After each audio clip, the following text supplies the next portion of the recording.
એટલે જરા કલ્પના કરો કે કડકડતી ઠંડીનો સમય હોય, બરાબર. બર્ફીલો પવન ફૂંકાતો હોય અને કોઈ વ્યક્તિના હાથ સતત ધ્રુજી રહ્યા હોય. બરાબર, એ તો બહુ સ્વાભાવિક છે. હા, અને આ જ પરિસ્થિતિમાં એ વ્યક્તિને એકદમ બારીક લાઈનોવાળું કોઈ સુંદર ચિત્ર દોરવાનું કહેવામાં આવે અથવા તો સોયમાં દોરો પરોવવાનું કહેવામાં આવે. ઓહ, એ તો કોઈ પણ સરળતાથી વિચારી શકે કે આ કાર્ય કેટલું અઘરું કે લગભગ અશક્ય બની રહેશે. બિલકુલ. અને જો આપણે શારીરિક કે જૈવિક દૃષ્ટિકોણથી જોઈએ ને તો એ લગભગ અશક્ય જ ગણાય. સાચી વાત છે.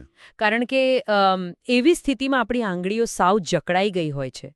જ્યારે શરીર અત્યંત ઠંડીનો સામનો કરી રહ્યું હોય ત્યારે આપણું જીવવિજ્ઞાન ખરેખર એક અલગ જ રીતે કામ કરવા લાગે છે. એટલે કે એનું ફોકસ બદલાઈ જાય છે. હા, એકદમ.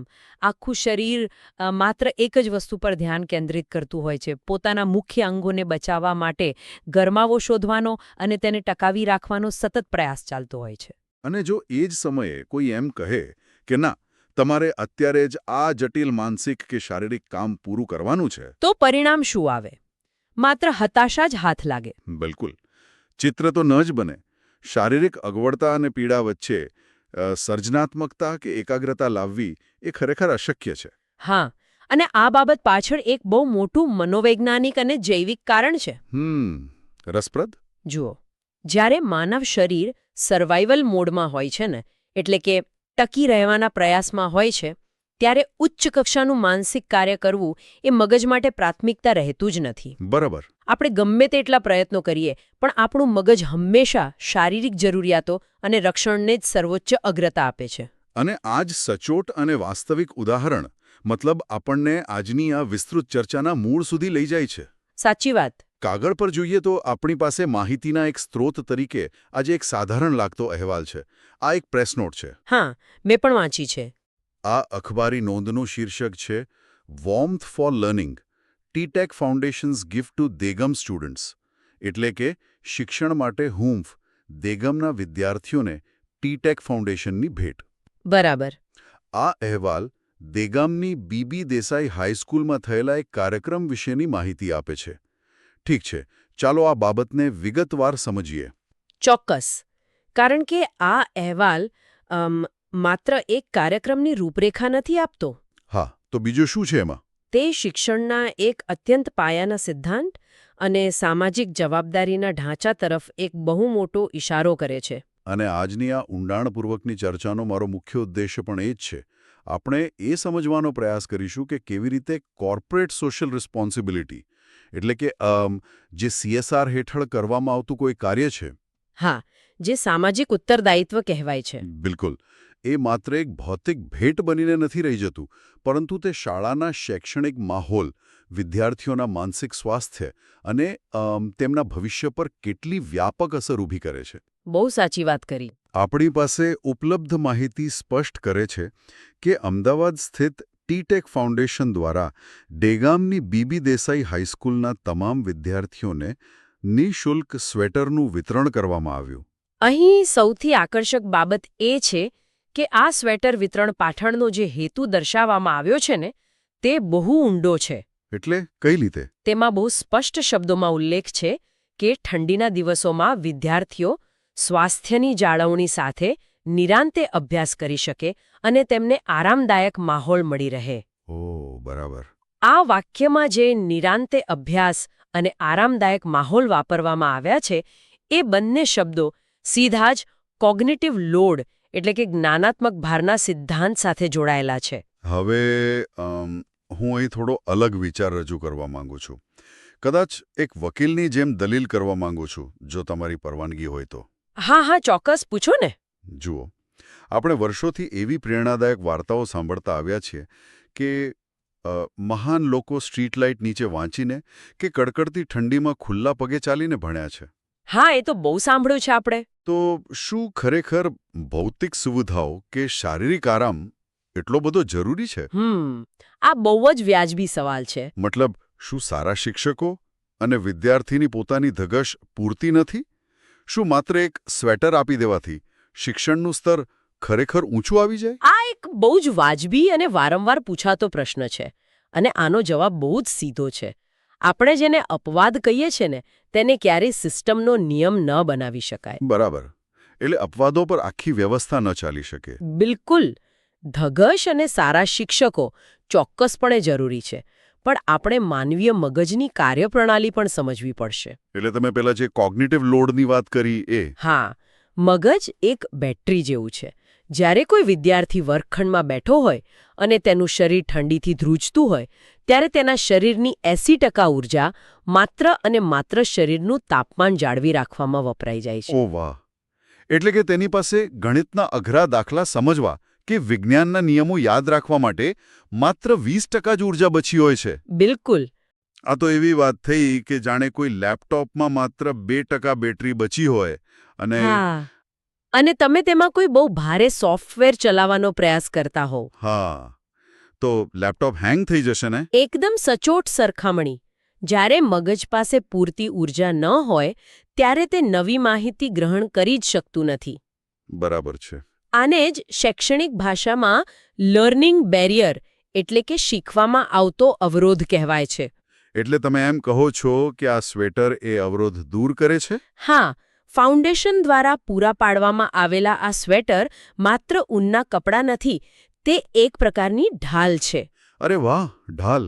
બહુ સરસ શબ્દ વાપર્યો. હા, કારણ કે આ ઢાલ વિદ્યાર્થીની શારીરિક ઊર્જાને ઠંડી સામે લડવામાં વેડફાતી અટકાવે છે અને તે જ ઊર્જાને સીધી અભ્યાસમાં કેન્દ્રિત કરવામાં મદદ કરે છે. અને આ ઉપરાંત આની સાથે સ્વાસ્થ્યની જાળવણીનો એક મોટો મુદ્દો પણ જોડાયેલો છે, જે બહુ લાંબા ગાળાની અસર કરે છે. હા, સાચી વાત છે. કારણ કે શાળાઓમાં અને ખાસ કરીને ગ્રામીણ કે અર્ધ શહેરી વિસ્તારોમાં વિદ્યાર્થીની હાજરી એ બહુ મોટો પડકાર હોય છે. તે તો છે જ. જો વિદ્યાર્થી પાસે ઠંડીથી બચવા પૂરતા કપડાં ન હોય તો તે વારંવાર બીમાર પડે છે. અને બીમાર પડવાનો સીધો અર્થ છે શાળામાં ગેરહાજરી. બિલકુલ. ધારો કે કોઈ વિદ્યાર્થી 3 દિવસ બીમાર રહ્યો અને ચોથા દિવસે શાળાએ પાછો ફર્યો. તો ત્યાં સુધીમાં તો વર્ગમાં નવો વિષય ચાલુ થઈ ગયો હોય. હા, તે પાછળ રહી જાય છે. તેનો આત્મવિશ્વાસ તૂટે છે અને ધીમે ધીમે તે અભ્યાસમાંથી રસ ગુમાવી બેસે છે. એટલે કે એક યોગ્ય ઋતુમાં યોગ્ય રક્ષણ પૂરું પાડવું એ માત્ર સામાજિક સેવા નથી રહેતી, પણ તે સીધી રીતે ડ્રોપઆઉટ રેટ ઘટાડવા સાથે જોડાયેલી બાબત બની જાય છે. હા, અને શાળાના એકંદર શૈક્ષણિક પરિણામો સુધારવા સાથે પણ. સાચી વાત. એટલે કે શારીરિક આરામ એ વૈભવ નથી, તે માનસિક વિકાસની પૂર્વશરત છે. ચોક્કસ. જ્યાં સુધી શારીરિક જરૂરિયાત સંતોષાતી નથી ત્યાં સુધી બૌદ્ધિક વિકાસની અપેક્ષા રાખવી એ પાયા વગરની ઇમારત ચડવા જેવું છે. અહીં એક ખૂબ જ રસપ્રદ વળાંક આવે છે. જ્યારે આપણે આખી ઘટનાની ભૌગોલિક અને સામાજિક રૂપરેખા જોઈએ છીએ ને ત્યારે એક બહુ મોટો પ્રશ્ન ઊભો થાય છે. કેવો પ્રશ્ન? જુઓ, અહેવાલમાં જણાવ્યું છે તેમ ટીટેક ફાઉન્ડેશન અમદાવાદ સ્થિત છે. અમદાવાદ ગુજરાતનું સૌથી મોટું આર્થિક કેન્દ્ર છે. હા, બરાબર. અને આ કાર્યક્રમ ક્યાં યોજાયો? દેગામની બીબી દેસાઈ હાઈસ્કૂલમાં. કાર્યક્રમમાં અમદાવાદથી ફાઉન્ડેશનના પ્રતિનિધિઓ કુમારી કૃતિ પટેલ, શ્રી યુગ ચાવડા અને શ્રી મોહિત ધવાલે રૂબરૂ હાજરી પણ આપી. તો સવાલ એ થાય કે શા માટે કોઈ સંસ્થા અમદાવાદથી છેક દેગામ સુધી જઈને આ કાર્ય કરે છે? સાચું કહું તો ઘણીવાર આવી ઘટનાઓ જોઈને એવું લાગે કે શું આ માત્ર કોઈ કોર્પોરેટ દેખાડો કે પેલું કહેવાય ને ફોટો આપતો નથી ને? બહારથી જોતા કદાચ કોઈને પણ એવો વિચાર આવી શકે. એ બહુ સ્વાભાવિક છે. હા, કારણ કે એવું ઘણું થતું હોય છે. પરંતુ જ્યારે આપણે ગ્રામીણ શાળાઓના માળખાકીય પ્રશ્નો અને કોર્પોરેટ સંસ્થાઓના હસ્તક્ષેપને ઊંડાણથી સમજીએ ને ત્યારે ચિત્ર અલગ જ દેખાય છે. જો આપણે આને વ્યાપક સંદર્ભમાં જોઈએ તો આ માત્ર વસ્તુઓનું આદાન-પ્રદાન નથી. તો બીજું શું છે? આ બે અલગ અલગ દુનિયા વચ્ચેનો એક આધુનિક કોર્પોરેટ દુનિયા અને એક ગ્રામીણ શૈક્ષણિક દુનિયા વચ્ચેનો એક સહકારાત્મક સેતુ છે. એ સેતુ બરાબર, પણ તે કેવી રીતે કામ કરે છે? શું આ સંસ્થાઓ ખરેખર કોઈ મોટો બદલાવ લાવી રહી છે? જુઓ, અહેવાલમાં એક બહુ અગત્યની વિગત આપવામાં આવી છે. પ્રતિનિધિ કુમારી કૃતિ પટેલે વિદ્યાર્થીઓને સંસ્થા દ્વારા કરવામાં આવતી વિવિધ સામાજિક અને શૈક્ષણિક પ્રવૃત્તિઓ વિશે માહિતગાર કર્યા. ઓહ, એટલે એમણે વાર્તાલાપ પણ કર્યો હતો. હા, તેનો સ્પષ્ટ અર્થ એ છે કે તેઓ માત્ર ટ્રકમાં સ્વેટર ભરીને વેચીને પાછા નહોતા ફર્યા. તેમણે વિદ્યાર્થીઓ સાથે સંવાદ સાધ્યો. એ બહુ મોટી વાત કહેવાય. બિલકુલ. જ્યારે કોઈ ગ્રામીણ વિસ્તારનો વિદ્યાર્થી શહેરથી આવેલા આ પ્રોફેશનલ્સને જુએ છે ને, ત્યારે તેના માટે આખી દુનિયાનો પરિચય બદલાઈ જાય છે. તેને સમજાય છે કે કોઈ દૂર બેઠેલી સંસ્થા પણ તેના ભવિષ્યની ચિંતા કરે છે. એટલે તમારો કહેવાનો અર્થ એ છે કે આ પ્રકારના સંપર્કથી વિદ્યાર્થીઓના માનસિક જગત પર બહુ મોટી હકારાત્મક અસર પડે છે. હા, 100%. હું અહીં એક બીજું ઉદાહરણ આપવા માંગીશ. શું આપણે આ CSR પ્રવૃત્તિને કોઈ કારના શોક એબ્ઝોર્બર સાથે સરખાવી શકીએ? શોક એબ્ઝોર્બર? હા, તે બહુ રસપ્રદ સરખામણી છે. કેવી રીતે? જો કાર ગમે તેટલી સારી હોય, પણ જો રસ્તો ખાડાખવૈયાવાળો હોય તો મુસાફરી પીડાદાયક જ રહેવાની. એ તો છે જ. અહીં ખાડાખવૈયાવાળો રસ્તો એટલે ગ્રામીણ વિસ્તારોમાં રહેલી સંસાધનોની અછત અને આર્થિક પડકારો. હવે કોઈ સંસ્થા આવીને રાતોરાતે રસ્તો તો નવો નથી બનાવી શકતી. બરાબર, એ શક્ય પણ નથી. હા, પણ આ પ્રકારની મદદ આપીને તેઓ એક શક્તિશાળી શોક એબ્ઝોર્બર ફિટ કરી આપે છે, જેથી વિદ્યાર્થીનું મગજ જે કારનું એન્જિન છે તે આંચકાઓ સહન કર્યા વિના સરળતાથી આગળ વધી શકે. વાહ, બહુ જ સચોટ વાત કરી. અને આ શોક એબ્ઝોર્બર માત્ર વિદ્યાર્થીઓ પૂરતું મર્યાદિત નથી. એટલે બીજું કોને ફાયદો થાય? તે શિક્ષકો અને શાળાના સંચાલકો માટે પણ એટલું જ રાહતરૂપ છે. અહેવાલમાં નોંધવામાં આવ્યું છે કે આ કાર્યક્રમમાં શાળા તરફથી આચાર્ય શ્રી રાકેશભાઈ, શિક્ષક મંડળ અને શાળા વ્યવસ્થાપન સમિતિના સભ્યો ખાસ ઉપસ્થિત રહ્યા હતા. હા, મેં વાંચ્યું એ. અને આચાર્યશ્રીએ પોતાના નિવેદનમાં કહ્યું હતું કે સમાજના હિત માટે કાર્યરત આવી સંસ્થાઓ સાથે જોડાવું એ શાળા પરિવાર માટે ગૌરવની બાબત છે. અહીં ગૌરવ શબ્દ પર ખાસ ભાર આપવાની જરૂર છે. હા, મેં પણ એ નોંધ્યું. તેમણે એવું નથી કહ્યું કે અમે લાચાર હતા અને તમે અમારી મદદ કરી એટલે અમે તમારા આભારી છીએ. તેમણે આને ગૌરવ ગણાવ્યું છે. બરાબર. અને આ શબ્દ પાછળનું મનોવિજ્ઞાન એ છે કે સરકારી કે અર્ધ સરકારી અનુદાન પણ નભતી શાળાઓના શિક્ષકો ઘણીવાર પાયાની જરૂરિયાતો પૂરી કરવા માટે ઝઝૂમતા હોય છે. સાચી વાત છે. એમના ઉપર બહુ મોટો ભાર હોય છે. હા, તેઓ માત્ર ભણાવતા નથી, પણ એક સામાજિક કાર્યકરની ભૂમિકા પણ ભજવતા હોય છે. જ્યારે ટીટેક ફાઉન્ડેશન જેવી સંસ્થાઓ તેમની સામાજિક જવાબદારી નિભાવીને આગળ આવે છે, ત્યારે તે શિક્ષકો પરથી આ ભાર હળવો કરે છે. એટલે શિક્ષકોને પણ એક મોરલ સપોર્ટ મળે છે? બિલકુલ. શિક્ષકોને એવો અનુભવ થાય છે કે સમાજ તેમની સાથે ખભે ખભો મિલાવીને ઊભો છે. આ સામાજિક સેતુ આખી શિક્ષણ પ્રણાલીને એક મોટો નૈતિક ટેકો પૂરો પાડે છે. તો આ બધાનો મૂળ અર્થ શું છે? આ આખી ઘટના અને આ તમામ મહાનુભાવોની હાજરી શું માત્ર એક દિવસના કાર્યક્રમ પૂરતી સીમિત હતી? તમારો કહેવાનો મતલબ? એટલે સ્વેટર વહેંચાઈ ગયા, પ્રવચનો અપાઈ ગયા, આભાર માની લેવાયો અને બધું પૂરું? કે પછી કંઈ આગળ પણ ખરું? આ એક ખૂબ જ મહત્વપૂર્ણ પ્રશ્ન ઊભો કરે છે.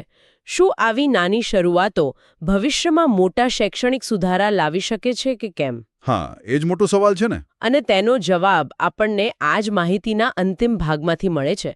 તેમાં સ્પષ્ટપણે ઉલ્લેખ કરવામાં આવ્યો છે કે ફાઉન્ડેશનના પ્રતિનિધિઓએ આગામી સમયમાં પણ શૈક્ષણિક ક્ષેત્રે વિવિધ પ્રકારે સહયોગ આપવાની ખાતરી વ્યક્ત કરી હતી. ઓહ, આ ખાતરી શબ્દ જ આખી મુલાકાતનું સૌથી મોટું પરિણામ છે. સાચી વાત. એટલે કે આ કોઈ પૂર્ણવિરામ નથી, પણ એક બહુ લાંબી યાત્રાનું પહેલું પગથિયું છે.